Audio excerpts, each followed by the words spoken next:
First contact and invasion. They came without warning, without sound, without light. The first indication that something had changed was when Earth's satellites began failing, one by one. Communication networks faltered, GPS systems showed impossible coordinates, and astronomical observatories reported stars vanishing from the night sky. Not dimming or exploding, simply gone, as if erased from existence. Dr. Maya Chin was working late in her quantum physics lab at MIT when the power fluctuated. Her experimental quantum entanglement array, designed to study instantaneous communication across vast distances, suddenly registered readings that should have been impossible. The entangled particles weren't just communicating. They were being influenced by something external to her system. "This can't be right," she muttered, adjusting her glasses and rechecking her equipment. The readouts remained the same. Whatever was happening violated fundamental laws of physics. Her phone buzzed. No caller ID. "Dr. Chen," the voice said without introduction. "This is General Ramirez, United States Space Force. We need you at NORAD. Now." "What? I don't understand." "A car is already outside your building. National security. The highest levels." Before she could respond, the call ended. Maya looked out her window to see a black SUV with government plates idling at the curb. 20 hours later, she stood in the underground command center of NORAD, staring at satellite imagery alongside military officers and government officials from 12 nations. The images showed massive objects in orbit around Earth, objects that reflected no light, absorbed all radar, and seemed to bend space itself around them. "We're calling them voids," General Ramirez explained. 7 of them, positioned over major population centers. They appeared 18 hours ago, though we didn't detect them until they were already in position. "How is that possible?" asked the Chinese military attaché. "Nothing can evade all our detection systems, unless they're manipulating space-time itself," Maya said quietly. All eyes turned to her. "You said you brought me here because of my work," she continued.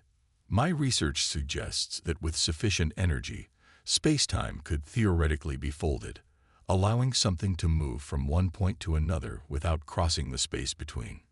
"You're describing teleportation," said the Russian scientist next to her. "I'm describing something worse," Maya replied. "I'm describing entities that don't obey our laws of physics." As if responding to her words, every screen in the command center flickered. Static danced across monitors before resolving into a single image, Earth, seen from orbit, but with dark patches spreading across its surface like ink stains. "What are we seeing?" demanded the UN Secretary General. A technician's voice trembled. "This is live footage. Those dark areas, they're spreading from directly beneath each void." Maya felt a chill run through her. "They're not invading in the traditional sense," she said. "They're replacing our reality with theirs." The first human casualties occurred 8 hours later, not through explosions or weapons fire, but through erasure. In Tokyo, Shanghai, New York, London, Moscow, Rio de Janeiro, and Cairo, the cities directly beneath the voids, people simply vanished. One moment present, the next gone, leaving behind nothing but confused witnesses and surveillance footage that showed humans blinking out of existence mid-step. Militaries worldwide launched attacks against the voids. Missiles, fighter jets, even experimental energy weapons. Nothing reached them. The weapons either disappeared before impact or veered off course, sometimes turning back on their launchers. In the NORAD bunker, now serving as Earth's de facto unified command center, Maya worked furiously with an international team of physicists, trying to understand what they were facing. "The quantum readings are off the charts," reported Dr. Kwame Osei from Ghana. "It's as if the voids are creating quantum entanglement on a massive scale, linking our world with somewhere else." "Not somewhere else," Maya said, looking up from her calculations. "Another state of reality. They're trying to overwrite our universe's physical constants with their own." "Is that even possible?" asked a British physicist. "Apparently. Maya replied grimly. 3 days after the voids appeared, nearly 10 million people had vanished. The dark patches visible from orbit had grown, now covering major portions of the affected continents. Within these zones, reality itself became unstable. Gravity fluctuated. Light behaved erratically. Electronic devices either failed or displayed impossible information. And then came the echoes. They appeared first in the border regions between normal space and the dark zones. Humanoid figures that resembled the missing people, but wrong somehow. They moved with jerky, unnatural motions. When they spoke, their voices contained impossible harmonics that caused listeners to experience hallucinations or seizures. They seemed to be searching for something. Attempted communication failed. Attempted capture failed. The echoes passed through solid matter as if it didn't exist, yet could interact with objects when they chose to. They're scouts, Maya realized, watching footage of the creatures, but not in the way we understand. They're testing our reality, seeing how much they can change before it breaks. The Unified Earth Command authorized a desperate measure: nuclear strikes against the centers of the dark zones. The warheads launched, they detonated, and for a brief moment, humanity felt hope. The hope died when the dark zones absorbed the energy of the explosions and expanded faster than ever before. We just fed them, Maya whispered in horror. The energy, they're using it to accelerate the conversion process. Desperation set in. Religious leaders worldwide called for prayer and repentance. Riots broke out in cities far from the dark zones as people tried to flee continents that were increasingly being consumed. Governments implemented martial law. The wealthy retreated to private bunkers and submarines. Maya stopped sleeping. Her mind raced with calculations and theories while humanity around her prepared for extinction. The universe as they knew it was being erased, replaced by something incomprehensible and hostile to human life. Then came the dream. Maya had finally collapsed from exhaustion at her workstation. In her dream, she stood on an endless plain under an alien sky filled with geometric shapes instead of stars. Before her stood a figure, human in general shape, but composed of shifting mathematical equations rather than flesh. "You see the problem," it said in a voice that wasn't a voice. "Your reality and theirs cannot coexist." "Who are you?" Maya asked. "We were the first to face them," the figure replied. "We lost, as you are losing, but we seeded the universes with possibilities, contingencies. I don't understand. In your ocean trench, the anomaly your people discovered 60 years ago and locked away because you feared it. That is our gift. That is your weapon." Maya jerked awake, gasping. "The Mariana object," she said to the startled officers around her. "I need everything we have on the Mariana object." General Ramirez stared at her. "How do you know about that?" "That's classified beyond your clearance." "It doesn't matter," Maya insisted. "It's our only hope." Hours later, Maya found herself aboard a nuclear submarine, descending into the Mariana Trench. With her were specialists from various nations, along with a small contingent of Special Forces operators.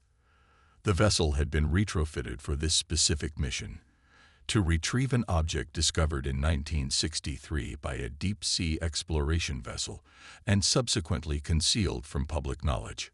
According to the classified files Maya had been granted access to, the Mariana object was a geometric solid approximately 2 meters across, composed of an unknown material that absorbed all light, yet somehow remained visible.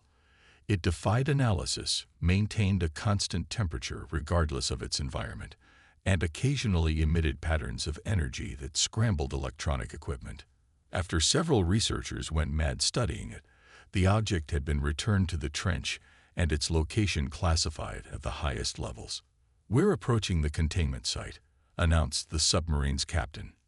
Through the external cameras, Maya watched as remote-operated vehicles cleared decades of oceanic sediment from what appeared to be a titanium vault embedded in the trench wall. The Special Forces team prepared to recover the object once the vault was opened. "What exactly do you expect this thing to do?" Dr. Chen?" asked Colonel Tarek, the Egyptian commander of the recovery team. Maya hesitated. "I believe it's a tool left by a civilization that encountered these invaders before us." "And you know this how?" His tone was skeptical. "Call it a hypothesis based on quantum entanglement patterns," she lied, unwilling to explain her dream. As the ROVs finally opened the vault, a strange pulse rippled through the submarine. Every electronic device flickered simultaneously. "They've noticed," Maya said quietly. "We need to hurry." On the surface, the situation had deteriorated further. 6 more voids had appeared in orbit. The dark zones now covered nearly 30% of Earth's surface. Military resistance had collapsed in most regions as weapons and equipment failed in proximity to the altered zones. Over 100 million people had vanished.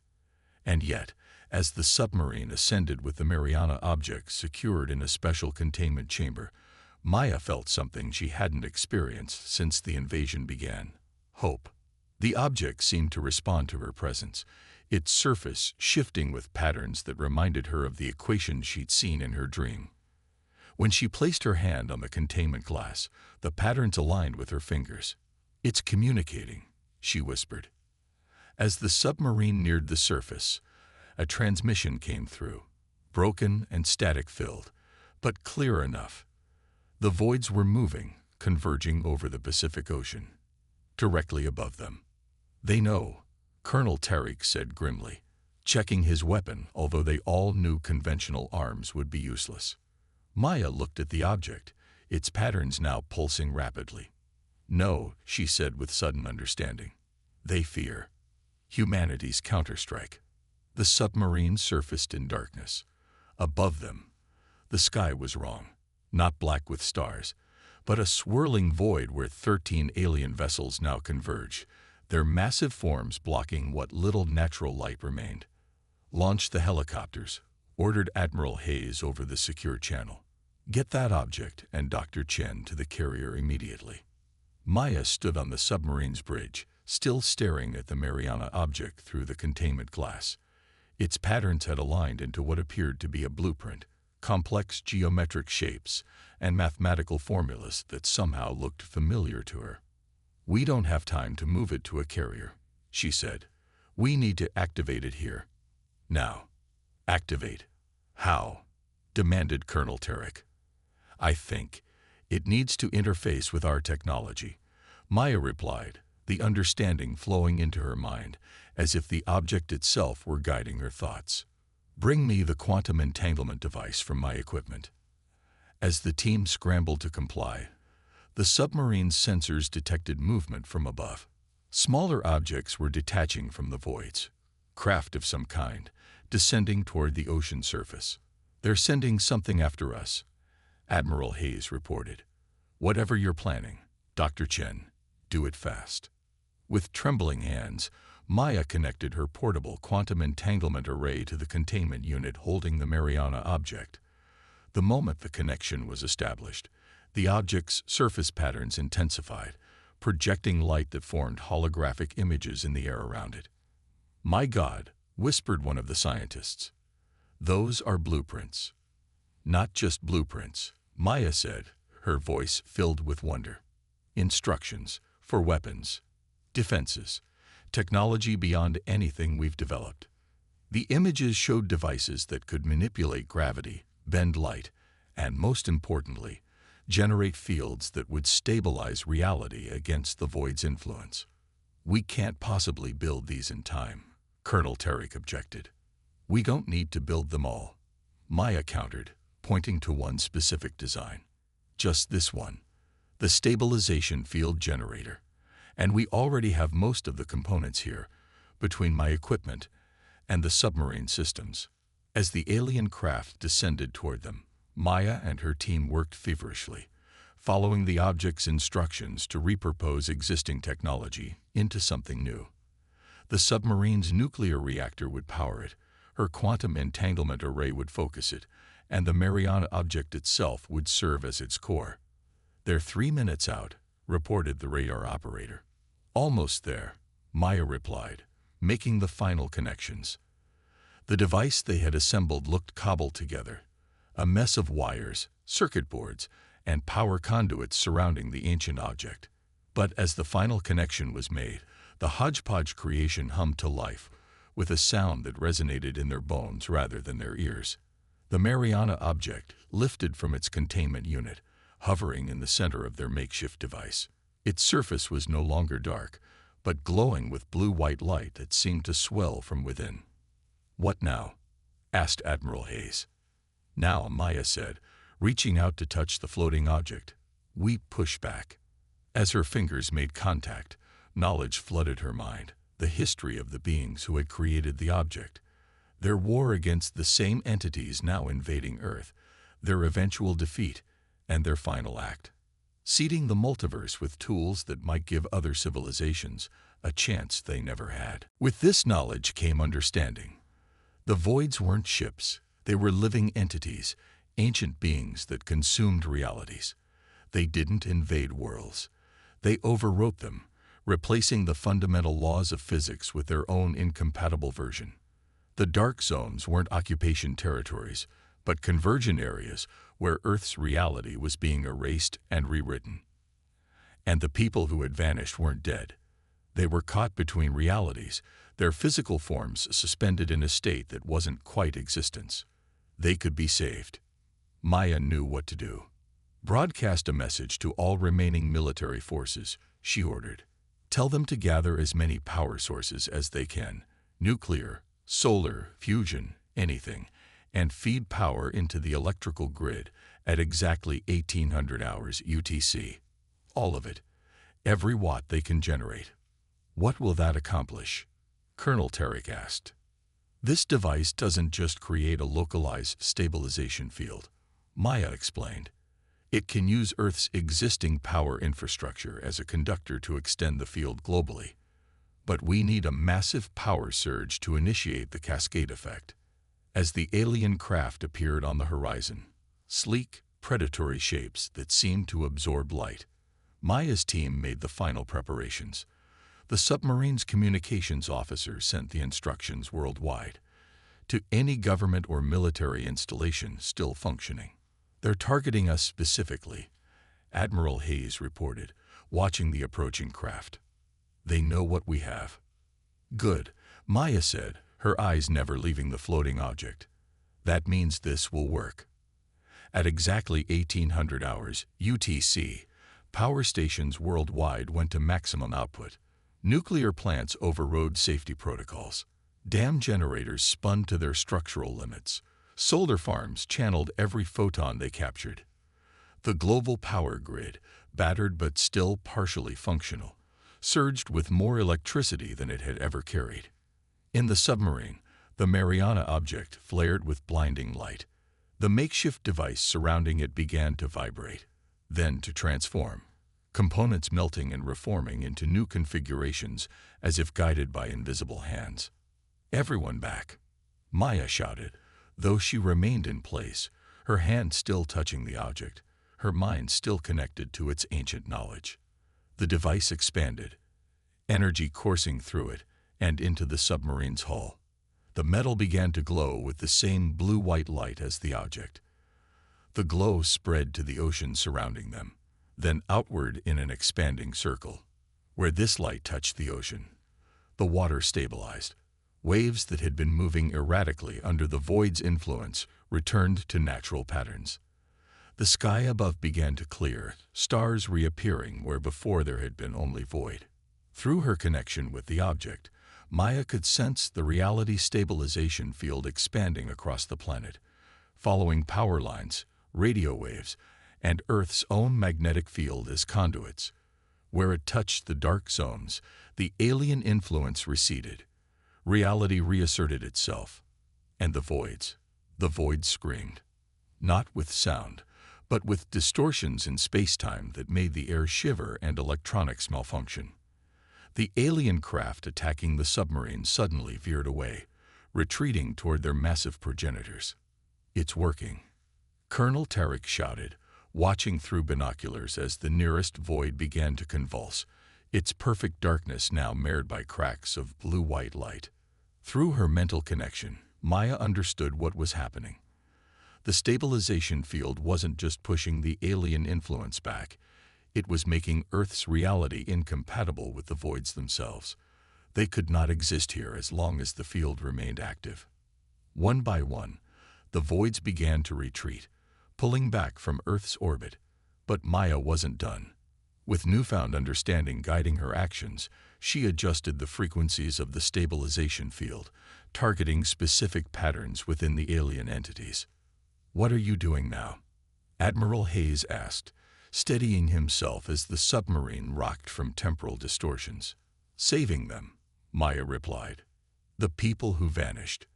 They're still there, caught between our reality and theirs. I'm pulling them back." The changes in the field took effect immediately. Across the world, in the receding dark zones, people began to reappear, disoriented, confused, but alive. Some had no memory of what had happened. Others brought back fragmentary impressions of an alien consciousness vast beyond comprehension. As the last void retreated beyond the moon's orbit, Maya finally released her connection to the Mariana object. She collapsed, exhausted but triumphant. The object continued to hover, its light now gentle and steady. "Is it over?" Colonel Tarek asked, helping her to a seat. "No," Maya said, her voice hoarse. "It's just beginning. They'll be back eventually, or others like them will come. But now we have the knowledge to defend ourselves. And not just ourselves." In the days that followed, as Earth began to rebuild, the full impact of what had happened became clear. Nearly all of the vanished had returned. Over 200 million people restored to existence. The dark zones had receded, leaving behind areas where the laws of physics remained slightly altered, regions that would require careful study and perhaps permanent stabilization fields. The Mariana object, now permanently installed in a purpose-built facility beneath the United Nations headquarters, continued to provide knowledge, not just of defenses, but of technologies that would allow humanity to advance beyond its current limitations. Faster than light travel, gravity manipulation, energy generation from quantum fluctuations, and most importantly, the means to extend stabilization fields to other worlds, other civilizations that might face the same threat. 6 months after what became known as the Void War, the first human stabilization satellite reached Mars. A year later, probes equipped with miniature versions of the technology were launched toward nearby star systems. Maya Chen, now heading the United Earth Stabilization Authority, stood before the General Assembly and spoke the words that would define humanity's new purpose in the cosmos. "We were not the first to face this threat, and we will not be the last. But unlike those who came before us, we survived. We pushed back the darkness. And now we have a responsibility, not just to our world, but to all worlds. We will be the guardians of reality. We will be the silent vanguard." In the vast darkness between stars, the voids retreated, wounded but not destroyed. They had faced defeat for the first time in eons of existence. Earth was now marked in their collective consciousness, not just as a world that had resisted, but as the birthplace of a force that could threaten their very existence. For the first time, the devourers of realities knew fear. And humanity, once their prey, had become the hunter.